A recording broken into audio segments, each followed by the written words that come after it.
is the perpetuation of a tradition. The tradition of United States naval aviation. And the vibrantly alive tradition of the Navy's flight demonstration team, the Blue Angels.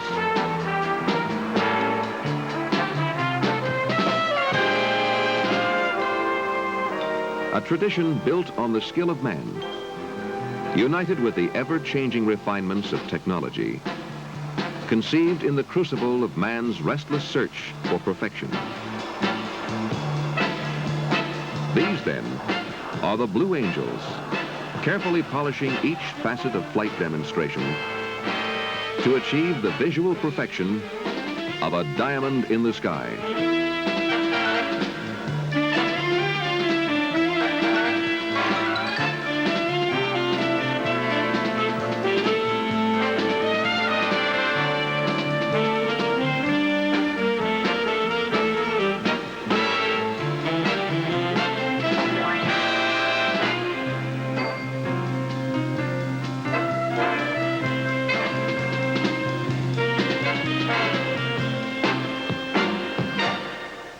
Here is the uncompromising backbone of naval air tradition, the aircraft carrier.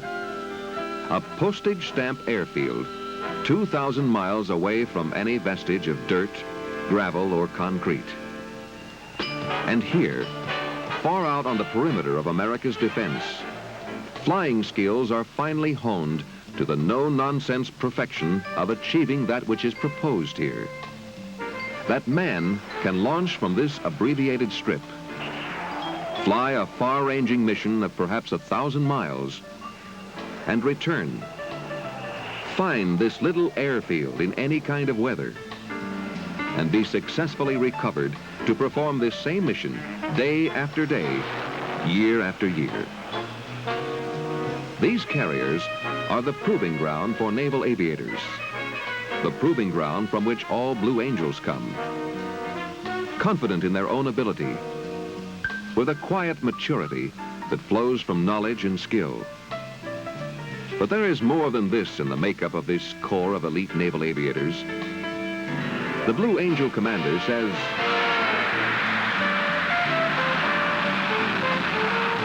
our selection process guarantees us the top aviator and naval officer.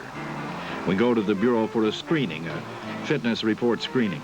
And I get a reading on the officer as to where he stands among all the applicants, where he stands among his contemporaries. I start looking at him from there. Now, the Bureau would stop at that if they were going to, for instance, be considering him for his next rank or anything of that nature. We just get started there.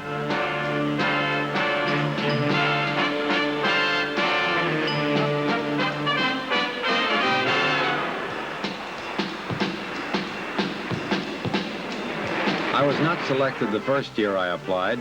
I was selected the second year, so it was in fact a year and a half of training.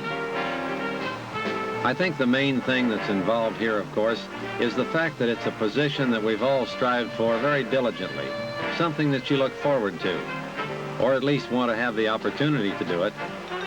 And probably the most important thing is that it is a bunch of professionals working as a team. And I think this in itself instills within each of us the feeling of pride we have once we are, in fact, on the team. a feeling of pride. Professionals working as a team.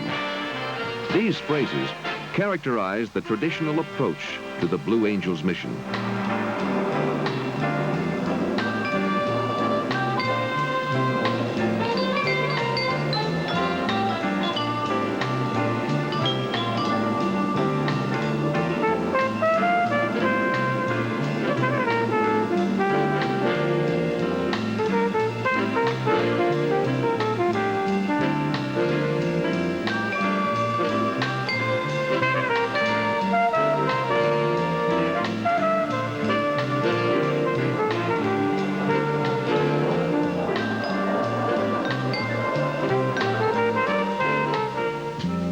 From Pensacola Naval Air Station in Florida, the Blues carry out their mission to demonstrate precision techniques of naval aviation to naval personnel and to the public.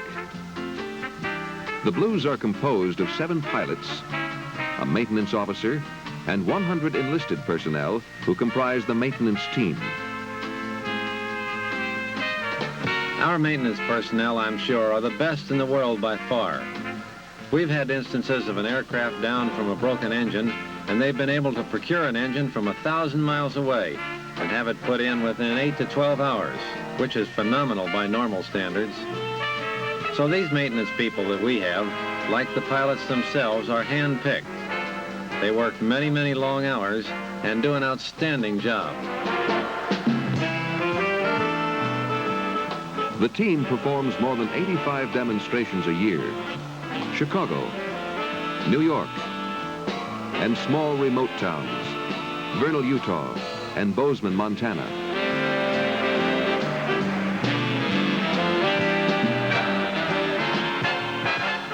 We feel there's a responsibility to show the people throughout the country what they're buying with their tax money.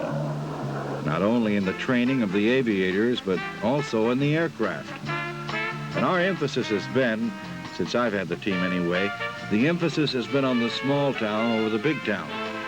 We're trying to get into the Midwest, trying to get into the northern Middle West states that never have an opportunity to see the Navy.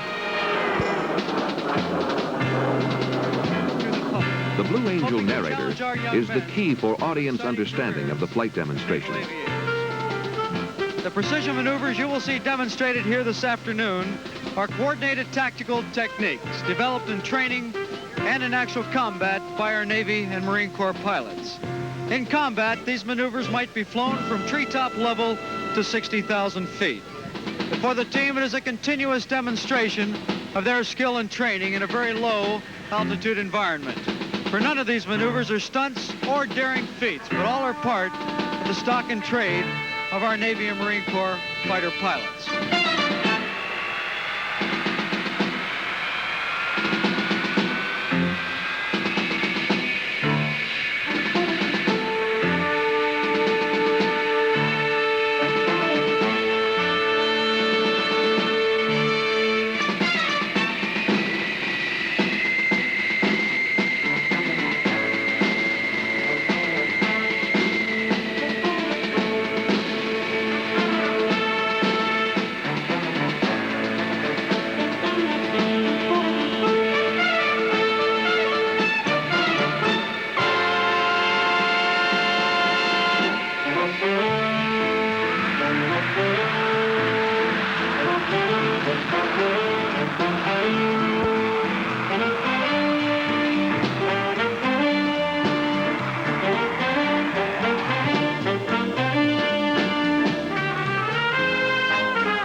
Flying their diamond formation so tightly, the Blue Angels appear to be welded together in the sky.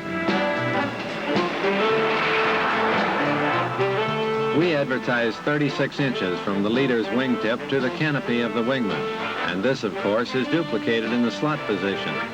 Both the wingman's wingtips are then approximately 36 inches from the canopy of the slot pilot. This closeness is physically and instinctively felt by the leader. Oh, you bet. I can feel it if somebody moves 3 inches. The balance is the thing that's most critical. If someone comes up and I start feeling it, and they can move out there plus or minus 3 to 6 inches and it doesn't bother me.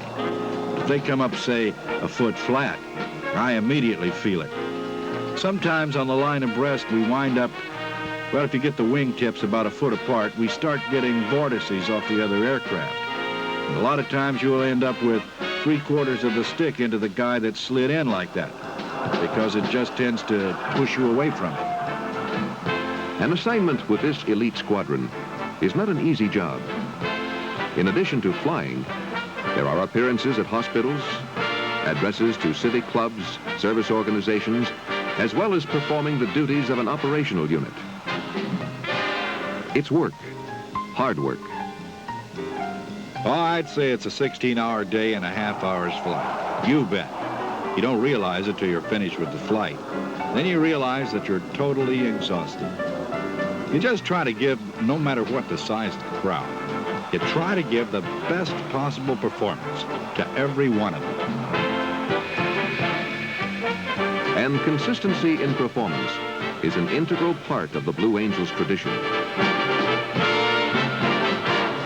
The Blue Angels have completed more than a quarter century of service to the United States of America as ambassadors of goodwill.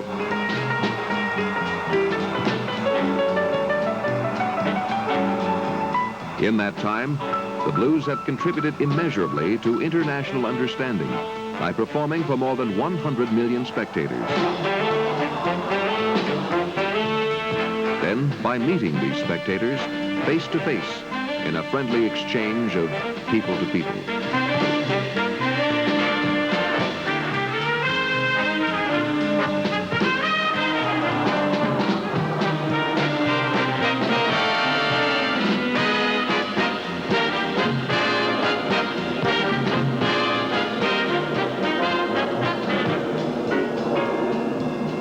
Traditionally, the Blues take pride in the demanding program they have fashioned to demonstrate their aircraft and their skills.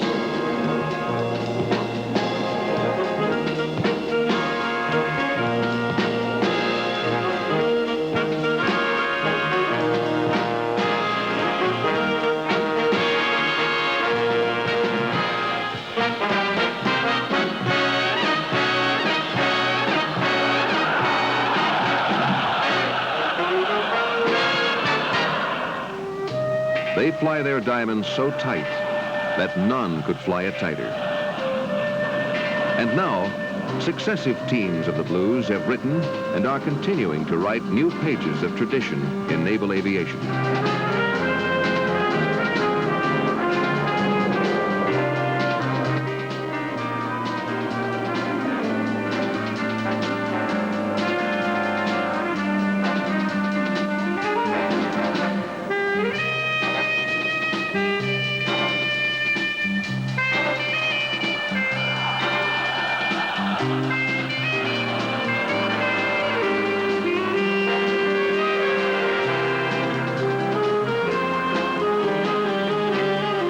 The pride is there for all to see